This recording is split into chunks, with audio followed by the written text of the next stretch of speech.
ఒక్కసారి కొమ్మూరి గోల్డ్ కి కాల్ చేయండి. తాకట్లో ఉన్న మీ బంగారాన్ని విడిపించి మార్కెట్ ప్రైస్ కి వాళ్ళు కొనుక్కుని మిగతా డబ్బులు మీకు ఇచ్చేస్తారు. హాయ్, వెల్కమ్ టు మనం టీవీ. మన టీవీ మన కోసం. చర్లపల్లి సాఫ్ట్వేర్ కేసులో కీలక విషయాలు వెలుగులోకి వస్తున్నాయి. 6 నెలల క్రితం ఒక వ్యక్తి ఇంటికి వచ్చి ఈ చర్లపల్లి సాఫ్ట్వేర్ పై దాడి చేసినట్టుగా కూడా తెలుస్తోంది. దీనికి సంబంధించి పోలీసులు మళ్ళీ ఇన్వెస్టిగేషన్ కూడా స్టార్ట్ చేశారు. ఇప్పటికే విజయారెడ్డి కేసులో 200 మందికి పైగా బంధువులు కావచ్చు, ఇటు ఇంటి పొరుగు ఉండేవాళ్ళు కావచ్చు, వీళ్ళందరినీ 200 మందికి పైగా విచారించారు పోలీసులు. వాళ్ళ స్టేట్మెంట్లు రికార్డ్ చేశారు.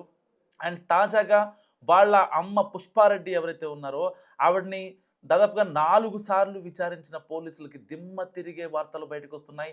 సో స్టార్టింగ్లో చెప్పినప్పుడు ఎలాంటి డిప్రెషన్ లేదని చెప్పారు. దాని తర్వాత డిప్రెషన్ ఉందని చెప్పారు. అండ్ దాని తర్వాత సో నువ్వు పోతే పోయావు, కానీ పిల్లల్ని ఎందుకు తీసుకెళ్ళావు అని ఆవిడ మాట్లాడిన మాటలు కావచ్చు. సో పర్టికులర్గా కేవలం విజయారెడ్డి మీదే ఎందుకు ఆస్తి మొత్తం ఉన్నది అనే విషయాలు కూడా ఇప్పుడు సర్వత్రా ఆసక్తి రేపుతున్నాయి. ఎందుకంటే పర్టికులర్గా ఈ విజయారెడ్డి వాళ్ళ అన్నయ్య చిరంజీవి ఎవరైతే ఉన్నారో అతను మొదటి నుంచి ఒకవేళ చివరి కాల్ నాతో మాట్లాడితే గనక నిజంగా నేను ఆవిడని కాపాడుకునేవాడిని, ఆవిడ నాతో మాట్లాడలేదు. తర్వాత ఆయనకి సంబంధించి ఆయన వర్షన్లో ఆయన మాట్లాడారు. నాతో విజయారెడ్డి ఫ్రెండ్లీగా ఉండేది, ఎలాంటి ఇబ్బంది పెట్టేది కాదు. ఏదున్నా సరే చాలా ఫ్రెండ్లీ మేనర్లో మేము ఏ థింగ్స్ ఉన్నా ఆ విషయాల్ని మేము డిస్కస్ చేసుకునే వాళ్ళం. సో దానికి సంబంధించి ఒక హౌస్ని కూడా కన్స్ట్రక్షన్ చేస్తున్నామని చెప్పి చిరంజీవి రెడ్డి చెప్పారు.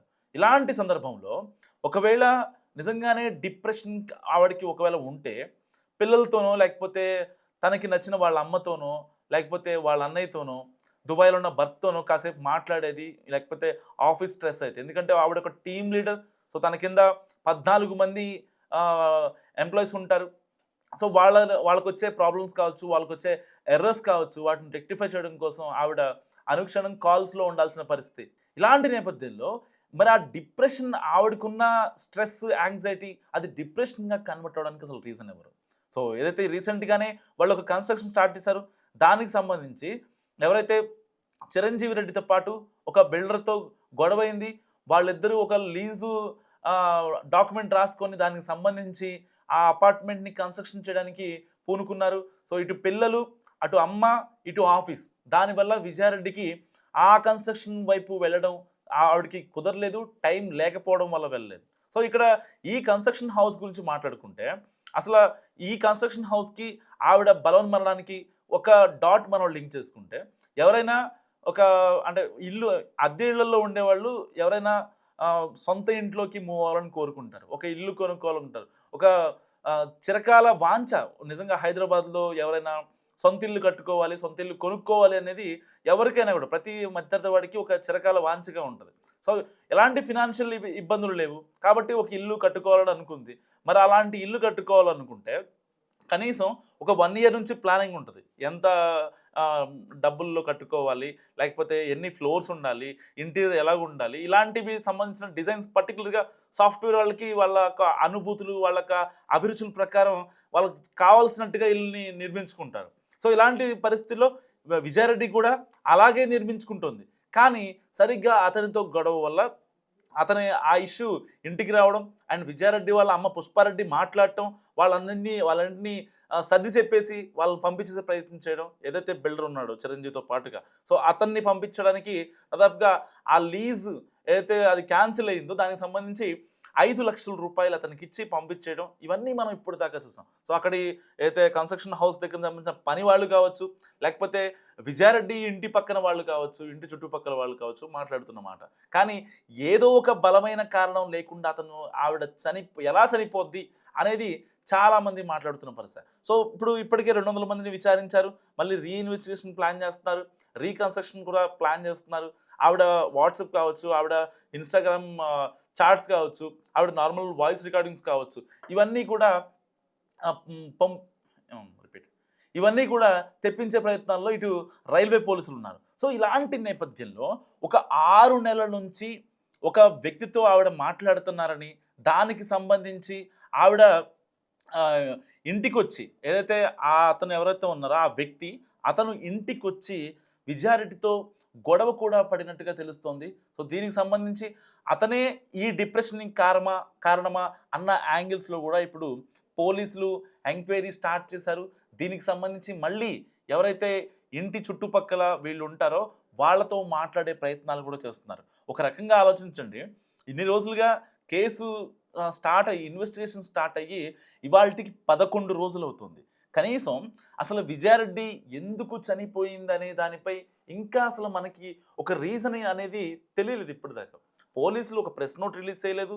లేదంటే బయటకు వచ్చే ఆధారాలు గానీ, సాక్ష్యాలు గానీ ఇది జరిగింది అనే విషయం ఎక్కడా కూడా రైల్వే పోలీసులు చెప్పనటువంటి పరిస్థితి. సో ఇన్వెస్టిగేషన్ జరుగుతుంది. కానీ అసలు విజయారెడ్డి ఎలా చనిపోయింది? ఎందుకు చనిపోయింది? అనే విషయం ఇంట్లో వాళ్ళకి కూడా తెలీదు. సో వాళ్ళు చెప్పే కొన్ని ఆధారాలు, కొన్ని సాక్ష్యాలు కావచ్చు, ఇంటి బయట వాళ్ళు ఇంటి పొరుగింటి వాళ్ళు ఎవరైతే ఉంటారో వాళ్ళు చెప్పే మాటలు కావచ్చు, వీటన్నిటిని డాట్స్ కనెక్ట్ చేసుకుంటే అక్కడ డిప్రెషన్‌కి కారణం ఏదో ఒక ఎక్స్‌టర్నల్ ఫోర్స్ ఉందనే మాట ఇక్కడ మనకి కనిపిస్తున్న వాస్తవం. ఎందుకంటే ఒకవేళ ఆ రోజున ఆ వ్యక్తి ఎవరైతే ఉన్నారో, ఆ రోజు రాత్రిపూట విజయారెడ్డి వాళ్ళ ఇంటికొచ్చి పుష్పారెడ్డి ముందే విజయారెడ్డిపై దాడి చేసే ప్రయత్నం జరిగిందంటే అక్కడ నిజంగా ఏదో ఒక కుట్ర కోణం ఉందా? లేదంటే ఇంకేమన్నా ఉందా? అసలు అంత చనువు తీసుకొని వచ్చాడు అంటే ఆ వ్యక్తి ఎవరు? ఇప్పటిదాకా భర్త సురేందర్ రెడ్డి చెప్పినా, లేదంటే అన్న చిరంజీవి చెప్పినా, అమ్మ పుష్పారెడ్డి చెప్పినా, కేవలం విజయారెడ్డి అనే వ్యక్తి ఒక స్ట్రాంగ్ వుమెన్. సో ఒక కార్పొరేట్ వుమెన్. తనకి స్ట్రెస్ ఉంటది. వాటన్నిటిని కూడా పక్కన పెట్టి పిల్లల కోసమే బతుకుతుంది. అక్కడ దుబాయ్ నుంచి భర్త డబ్బులు పంపినా, పంపకపోయినా ఇంట్లో సిచ్యువేషన్స్ అన్నీ అర్థం చేసుకొని ఆవిడ లైఫ్ లీడ్ చేస్తున్నటువంటి వ్యక్తి విజయారెడ్డి. ఇప్పటిదాకా మనం అదే చూసాం. కానీ సరే అదే నిజం అనుకుందాం. అదే నిజం. వాళ్ళు చెప్పిందే నిజం. ఇంకా ఎవరు కూడా దీంట్లో జడ్జ్ చేయడానికి లేదు. లేదంటే అక్కడ ఉన్న అంశాలని తారుమారు చేసే ప్రయత్నం కూడా ఎవరు చేయలేరు. కానీ మరి ఆ డిప్రెషన్‌కి అసలు కారణం ఏంటి?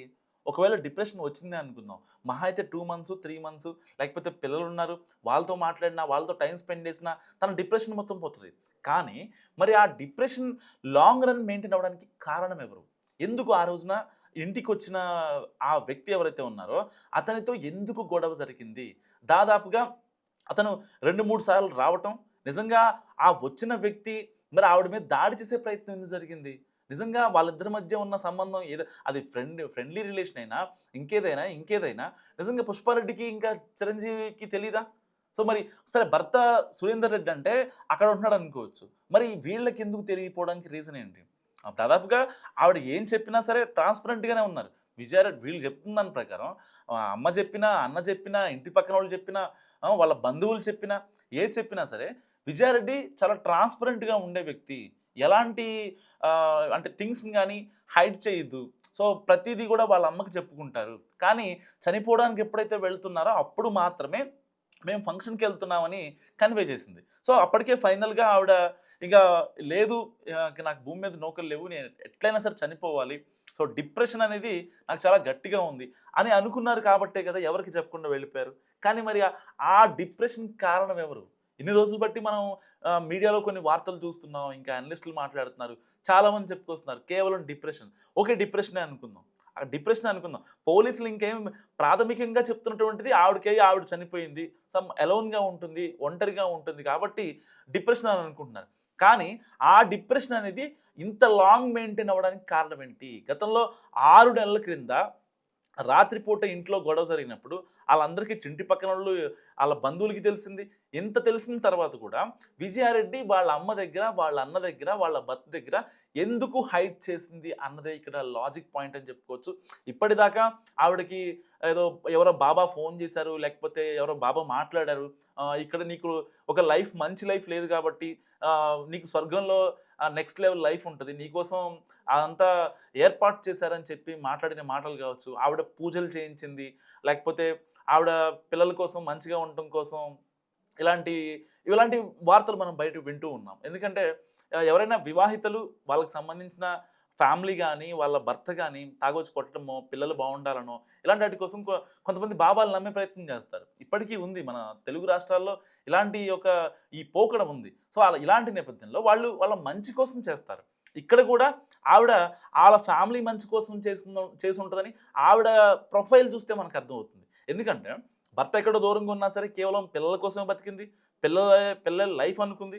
ఇంకా చివరికి నేను చనిపోదామని ఫిక్స్ అయినప్పుడు కూడా పిల్లల్ని తీసుకొని ఆవిడ వెళ్ళింది. సో పిల్లల్ని ఏం కన్విన్స్ చేసింది, ఎలా కన్విన్స్ చేసింది అనే దానికి సంబంధించి మనం అంటే ఫర్దర్గా ఇన్వెస్టిగేషన్లో తెలియాల్సి ఉంది. సో ఇప్పటికి అసలు ఆవిడ విజయారెడ్డి ఎలా చనిపోయింది, కేవలం ఆ డిప్రెషన్ రావడానికి ఒక మహిళ, ఇప్పుడు తెలుగు రాష్ట్రాల్లోనే మన తెలుగు మహిళలను తీసుకోండి, వాళ్ళు అంటే ఫ్యామిలీకి ఎంత ఇంపార్టెన్స్ ఇచ్చే మహిళల గురించే మాట్లాడుతున్నాను. సో ఎవరైతే విజయారెడ్డి లాగా ఇంపార్టెన్స్ ఇస్తారో వాళ్ళ గురించే మాట్లాడుతున్నా. సో వాళ్ళ పిల్లల గురించి లేకపోతే వాళ్ళ ఫ్యామిలీ గురించి ఆలోచించే మహిళలు నిజంగా చాలామంది చాలా రకాలుగా ఇబ్బంది పడుతూ ఉంటారు. వాళ్ళ అత్త విషయంలో, మామ విషయంలోనో, భర్త విషయంలోనో, తోటి కోడళ్ళలో లేకపోతే ఇంకెవరో వాటిలలో ఇబ్బంది పడుతూ ఉంటారు. కానీ ఆ డిప్రెషన్ ఎలా హీల్ చేసుకుంటారు? వాళ్ళ పిల్లల్ని చూసుకోనో, వాళ్ళ పిల్లలతో మాట్లాడో, వాళ్ళ పిల్లలతో కాసేపు టైం స్పెండ్ చేసో, ఇలాంటి విషయాల్లో వాళ్ళని సెల్ఫ్ హీల్ చేసుకుంటూ ఉంటారు. సో నిజంగా మరి అంత సెల్ఫ్ హీల్ చేసుకుని అంత స్ట్రాంగ్ అయినటువంటి విజయారెడ్డి సెల్ఫ్ హీల్కి అవ్వలేకపోయిందా? మరి ఆవిడని అంత డిప్రెషన్ గురి చేసిన ఆ ఎక్స్టర్నల్ ఫోర్స్ ఏంటి అనేది నిజంగా $1 మిలియన్ ప్రశ్న ఇప్పుడు. ఎందుకంటే ఆవిడ చాలా స్ట్రాంగ్ అని చాలామంది చెప్తున్నారు. మరి అంత స్ట్రాంగ్ ఉమెన్కి అంత డిప్రెషన్ రావడానికి అసలు కారణం ఎవరు? చాలా రోజులుగా కేవలం డిప్రెషన్ అంటున్నారు. ఓకే, పోలీసులు దీనికి సంబంధించి ఆ వాట్సాప్ చాట్స్, ఇంకా ఇన్స్టాగ్రామ్ చాట్స్ కావచ్చు, నార్మల్ కాల్ రికార్డింగ్స్ కావచ్చు, ఇవన్నీ వచ్చిన తర్వాతే ఒక ఫైనల్ కన్క్లూజన్ వచ్చే అవకాశం ఉంది. కానీ ఇప్పుడు వాళ్ళ అమ్మ వాళ్ళు, ఇంటి పొరుగింటి వాళ్ళు చెప్పిన దాని ప్రకారం మనం కొన్ని డాట్స్ కనెక్ట్ చేసుకుంటే వాళ్ళ ఇంట్లో గొడవ జరిగిందనే మాట వాస్తవం. అది బాబా వల్ల గొడవ జరిగిందా, లేకపోతే దొంగ బాబా ఏదన్నా అంటే ఇలా మీరు పరలోకానికి వెళ్తే మీరు బాగుంటారని చెప్పి దాని గురించా, కొన్ని వేరే అవుట్ఫిట్లు కూడా విజయారెడ్డి వేసుకోవడం, దానికి సంబంధించి పూజలు చేయించదని చెప్పడం, సో ఇలాంటివి అన్నీ గాసిప్సా? లేదు ఒకవేళ ఆ థర్డ్ పర్సన్ ఎవరైతే ఉన్నారో అతను రావడం వల్లే గొడవైందా, దానికి సంబంధించి విజయారెడ్డి అతనికి అసలు దాడి చేయాల్సిన అవసరం ఏమి వచ్చింది విజయారెడ్డి మీద? ఇలాంటి ప్రశ్నలు చాలామంది మనసులో రేకెత్తిస్తున్న ప్రశ్న. విజయారెడ్డి ఎలా చనిపోయింది అనుకుంటున్నారు? మస్తు కామెంట్ చేయండి. చూస్తూనే ఉండండి మనం టీవీ.